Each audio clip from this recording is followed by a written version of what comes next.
Hello everyone, welcome you all to my channel. இன்னைக்கு நம்ம இந்த வீடியோல டென்சஸ் பத்தி பார்க்க போறோம். டென்சஸ் அப்படின்னா தமிழ்ல நம்ம காலங்கள் அப்படின்னு சொல்றோம். ஒரு வாக்கியம் நம்ம பேசுறப்போ, எழுதுறப்போ நிகழ்காலத்துல நடந்ததா, கடந்த காலத்துல நடந்ததா, எதிர்காலத்துல நடக்க போதா, அதை வச்சுதான் நம்ம ஒரு வாக்கியம் பேசுவோம், எழுதுவோம் இல்லையா? அது நம்மளுக்கு ரொம்ப ஈஸியா இங்கிலீஷ்ல நம்ம சென்டென்ஸ் மேக் பண்றதுக்கு நம்ம இந்த டென்சஸ் தெரிஞ்சுக்கிட்டோம்னா அது நம்மளுக்கு ரொம்ப ரொம்ப யூஸ்ஃபுல்லா இருக்கும். இந்த டென்சஸ் அதாவது காலங்கள் பார்த்தோம்னா நம்மளுக்கு இந்த டென்சஸ் மொத்தம் 12 டைப்ஸ் இருக்கு. 12 டைப்ஸ் ஆஃப் டென்சஸ் இருக்கு நம்மளுக்கு. இன்னைக்கு நம்ம இந்த வீடியோல ஒரு 3 டென்ஸ் பார்க்க போறோம். ரொம்ப சிம்பிள் டென்ஸ் தான் பார்க்க போறோம். பிகினர்ஸ்க்கு இந்த வீடியோ ரொம்ப யூஸ்ஃபுல்லா இருக்கும். வீடியோவை முழுசா பாருங்க. வாங்க வீடியோக்குள்ள போலாம். முதல்ல நம்ம சிம்பிள் பிரசன்ட் டென்ஸ் பார்க்க போறோம். சிம்பிள் பிரசன்ட் டென்ஸ் அப்படின்னா நிகழ்காலத்துல நடக்கிறது நம்ம பார்க்க போறோம். சரியா? பிரசன்ட் அப்படின்னா நிகழ்காலம். இப்ப சிம்பிள் பிரசன்ட் டென்ஸ் பாருங்க. சப்ஜெக்ட் அப்படின்னு நம்மளுக்கு ஒண்ணு வரும், வேர்ப் அப்படின்னு நம்மளுக்கு ஒண்ணு வரும். சப்ஜெக்ட் அப்படிங்கிறது தமிழ்ல நம்ம எழுவாய் அப்படின்னு சொல்லுவோம். இந்த சப்ஜெக்ட் அப்படிங்கிற பார்ட் வந்து ஒரு பர்சனை குறிக்கலாம், ஒரு திங்ஸ் ஒரு பொருளை குறிக்கலாம், இல்ல ஒரு பிளேஸ் இடத்தை குறிக்கலாம். அதுதான் இந்த சப்ஜெக்ட் நம்மளுக்கு குறிக்கிறது. வேர்ப் அப்படிங்கிறது வினைச்சொல், அதாவது இது ஒரு செயலை குறிக்கிற ஒரு சொல். இப்ப நம்ம எக்ஸாம்பிளுக்கு பார்க்க போறோம். நம்ம பிரசன்ட் டென்ஸ் பாக்குறோம். நிகழ்காலத்துல நான் விளையாடுகிறேன் அப்படின்னு நம்ம எடுத்துக்கலாம். நான் அப்படிங்கிறது சப்ஜெக்ட், அது ஐ வந்திருக்கு பாருங்க, சப்ஜெக்ட் ஐ. விளையாடுகிறேன் பிரசன்ட்ல நான் விளையாடிக்கிட்டு இருக்கேன். So I play. வேர்ப் அந்த செயல் வர இடத்துல நம்மளுக்கு பிளே. I play. புரியுதா? இப்ப நம்ம அடுத்து சிம்பிள் பாஸ்ட் டென்ஸ் பார்க்கலாம் பாருங்க. இப்ப சிம்பிள் பாஸ்ட் டென்ஸ் பாருங்க. பாஸ்ட் அப்படின்னா கடந்த காலம் இல்லையா?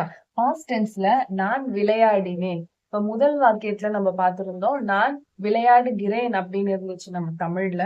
இப்ப கடந்த காலத்துல நம்ம எப்படி சொல்றோம்? நான் விளையாடினேன் அப்படின்னு சொல்றோம். இந்த செயல் வர இடத்துல பாருங்க எவ்வளவு பெரிய டிஃபரன்ஸ் உங்களுக்கு வந்திருக்கு இல்லையா? விளையாடுகிறேன், இங்க விளையாடினேன் அப்படின்னு வந்திருக்கு.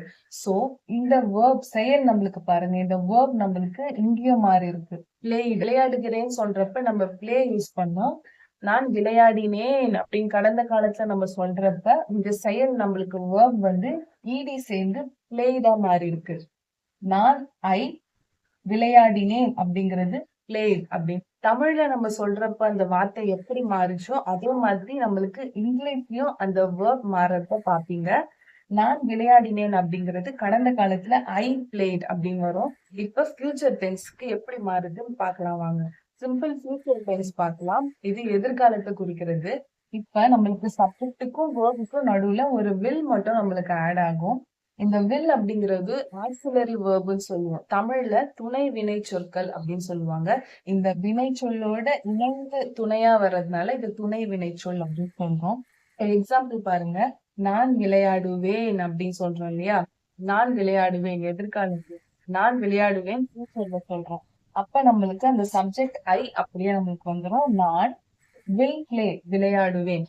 விளையாடுவேன் அப்படிங்கிறது இங்கிலீஷ்ல நம்மளுக்கு ஃபியூச்சர் டென்ஸ்ல வில் பிளே அப்படின்னு மாறும். இப்ப நம்ம இந்த present, past and future tense எக்ஸாம்பிளோட பார்க்கலாம் வாங்க. இப்ப simple present, past and future டென்ஸ்க்கு நம்ம எக்ஸாம்பிளோட பார்க்கலாம். பிரசன்ட் அப்படின்னா நிகழ்காலம், பாஸ்ட் அப்படின்னா கடந்த காலம், ஃபியூச்சர் அப்படின்னா எதிர்காலம். ஓகேவா? இப்ப எக்ஸாம்பிள் வச்சு பார்க்க போறோம். ஃபர்ஸ்ட் பாருங்க. I play. நான் விளையாடுகிறேன் பிரசன்ட்ல. ஐ பிளேடு. நான் விளையாடினேன். ஃபியூச்சர் எதிர்காலத்துல நான் விளையாடுவேன் அப்படிங்கிறதுக்கு வில் ஆட் ஆயிருக்கு. ஐ வில் பிளே. ஓகேவா? அடுத்து யூ பிளே. நீ விளையாடுகிறாய் நிகழ்காலத்துல. கடந்த காலத்துல பார்த்தோம்னா யூ பிளேடு. பாத்தீங்களா? இடி சேர்ந்து வந்திருக்கு. இது வேர்ப் 1, இது வேர்ப் 2 நம்மளுக்கு வந்திருக்கு பாருங்க. அடுத்து ஃபியூச்சர் எதிர்காலத்துல யூ வில் பிளே. நீ விளையாடுவாய். வில் ஆட் ஆயிருக்கு. And place. இங்க ஹீக்கு பாருங்க நம்மளுக்கு எஸ் வந்திருக்கு. ஹீக்கு மட்டும் இல்ல, ஷீக்கும் எஸ் வந்திருக்கு, இட்டுக்கும் எஸ் வந்திருக்கு. எப்பவுமே ஹீ, ஷீ, இட் இதுக்கு கூட, அதாவது ஹீ, ஷீ, இட் அப்படிங்கிறது நம்மளோட சப்ஜெக்ட் இல்லையா? சப்ஜெக்ட் கூட சேர்ந்து வர இந்த வேர்ப், அதாவது இந்த வினைச்சொற்கள் கூட நம்மளுக்கு எஸ் ஆட் ஆகிக்கும். எஸ் ஆட் ஆகலாம், இஎஸ் ஆட் ஆகலாம், ஐஇஎஸ் ஆட் ஆகலாம். இப்ப நம்மளுக்கு இந்த இடத்துல எஸ் ஆட் ஆயிருக்கு பாருங்க. எப்பவுமே ஹீ, ஷீ, இட்டு கூட இந்த சப்ஜெக்ட் அவங்களோட நம்மளுக்கு வேர்புக்கு எஸ் ஆட் ஆகிக்கும். ஓகேவா? இப்ப பாருங்க. He plays. அவன் விளையாடுகிறான். கடந்த காலத்துல பாருங்க he played அவன் விளையாடினான். he will play அவன் விளையாடுவான். அடுத்து ஷீக்கு அதே மாதிரி பாருங்க she plays, she played, she will play. இட்டுக்கும் பாருங்க நம்மளுக்கு verb கூட எஸ் வந்துருச்சு. அது விளையாடுகிறது. it played முடிஞ்சு போச்சு கடந்த காலம். it will play. இப்ப நான் we எழுதிருக்கேன், they எழுதிருக்கேன். weனா நான், theyனா அவர்கள் அப்படின்னு சொன்னேன். இப்ப பிரசன்ட்ல நிகழ்காலத்துல play வச்சே சொல்லுங்க. நிகழ்காலத்துல weக்கு பக்கத்துல இப்ப என்ன verb வரும் அப்படின்னு நீங்க சொல்லுங்க. past கடந்த காலத்துல இங்க we வரும். weக்கு பக்கத்துல என்ன verb வரும் நீங்களே சொல்லுங்க. அதே மாதிரி ஃபியூச்சருக்கும் சொல்லுங்க. theyக்கும் அதே மாதிரி சொல்லுங்க. பேர் கரெக்டா சொன்னீங்க. வாங்க பார்க்கலாமா? we play நாம் விளையாடுகிறோம்.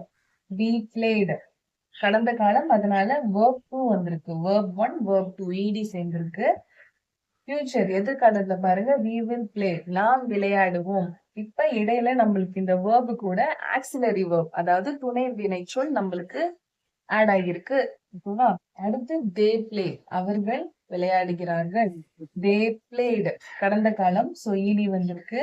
they will play அவர்கள் விளையாடுவார்கள். so they will play அப்படின்னு வந்திருக்கு. இப்ப இன்னும் ஒரு 2 எக்ஸாம்பிள் வச்சு நம்ம டென்சஸ் பார்க்கலாம். ஃபர்ஸ்ட் பாருங்க நிகழ்காலத்துல பிரசன்ட் டென்ஸ்ல பாருங்க நான் வருகிறேன் அப்படிங்கிறதுக்கு ஐ கம் அப்படின்னு சொல்றோம். இதே கடந்த காலத்துல பாருங்க நான் வந்தேன் அப்படின்னு நம்மளோட செயல் மாறுது இல்லையா? அப்ப இந்த verb இந்த செயலும் நம்மளுக்கு மாறுது பாருங்க. ஐ கேம் இங்க கம்மா இருந்தது, கடந்த காலத்துல நம்மளுக்கு கேமா மாறிடுச்சு. ஃபியூச்சர்ல பாருங்க நம்மளுக்கு I will come. Will auxiliary verb plus நம்மளுக்கு இந்த ஃபர்ஸ்ட் வேர்பே நம்மளுக்கு இங்க வந்துடும். ஃபியூச்சர்ல நான் வருவேன் அப்படிங்கிறது ஐ வில் கம் அப்படின்னு மாறிடுச்சு. அடுத்து நான் செல்கிறேன் ஐ கோ. ஓகேவா? இப்ப இது கடந்த காலத்துல பாருங்க கோ அப்படிங்கிறது நம்மளுக்கு வெண்டா மாறிடும். So I went. ஃபியூச்சர்ல பாருங்க I will go auxiliary verb plus verb 1 I will go நான் செல்வேன். புரிஞ்சுதா?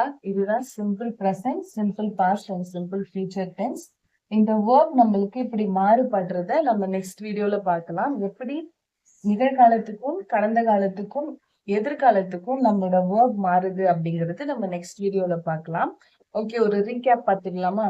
சிம்பிள் பிரசன்ட் டென்ஸ் அப்படின்னா நம்மளுக்கு சப்ஜெக்ட் பிளஸ் verb 1 வரும். எக்ஸாம்பிள் சப்ஜெக்ட் பார்த்தோம்னா ஐ பிளே. கடந்த காலம் பாஸ்ட் டென்ஸ்ல பார்த்தோம்னா சப்ஜெக்ட் பிளஸ் verb 2 வரும். ஐ பிளேட் verb 2 வந்திருக்கு. ஃபியூச்சர்ல பார்த்தோம்னா subject plus will plus verb 1 நம்மளுக்கு வரும். So I will play. இதுதான் நம்மளோட present past and future tense. இந்த வீடியோ உங்களுக்கு புரிஞ்சிருக்கும்னு நான் நம்புறேன். நான் உங்களுக்கு ஒரு 2 வேர்ட் தரேன். Work, dance. இது நம்மளோட present tense, past tense and future டென்ஸ்ல எப்படி வரும் அப்படின்னு சொல்லி கமெண்ட் பாக்ஸ்ல நீங்க சொல்லுங்க. தேங்க்ஸ் ஃபார் வாட்சிங் மை வீடியோ. இதே மாதிரி இன்னொரு வீடியோல நான் உங்களை மீட் பண்றேன்.